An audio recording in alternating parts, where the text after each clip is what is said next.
चिमुकल्या राजवीच्या वाढदिवसानिमित्त आनंदाचे अनेक सुंदर क्षण कवेत घेऊन तासगावचे राजेंद्र पाटील यांच्या दोन्ही मुली व नातवंडांना घेऊन परतीच्या प्रवासाला निघाले. मनाच्या पटलावर कार्यक्रमातील आनंदाच्या लाटा उधळलेल्या असतानाच परतीच्या प्रवासात अवघ्या 3 किलोमीटर अंतरावरच मृत्यूच्या ज्वालामुखीचा उद्रेक झाला आणि 3 कुटुंब क्षणात उद्ध्वस्त झाली.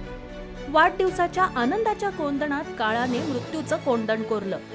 रक्ताच्या थारोळ्यात पडलेल्या काळजाच्या तुकड्यांना पाहून ग्रामीण रुग्णालयात नातेवाईकांनी केलेला आक्रोश उपस्थितांचे काळीच पिळवटून टाकणारा होता. बांधकाम अभियंता असलेले राजेंद्र पाटील यांचा लहान मुलीचा मंगळवारी 3रा वाढदिवस होता. या निमित्ताने सर्व परिवाराने एकत्रित येऊन मोठ्या दिमाखात वाढदिवस साजरा केला. आनंदाचे क्षण कॅमेऱ्यात चित्रबद्ध केले.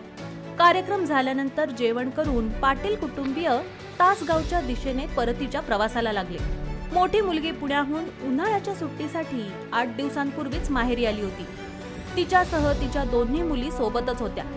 वाढदिवस झाल्यानंतर कोकळे येथे असणारी लहान मुलगी आणि वाढदिवस झालेली नात राजवी यांनाही सोबत घेतलं आणि उन्हाळ्याच्या सुट्टीचे 8 दिवस एकत्रित मुली आणि नातवंडांसोबत साजरे करण्यासाठी परतीच्या प्रवासाला निघाले.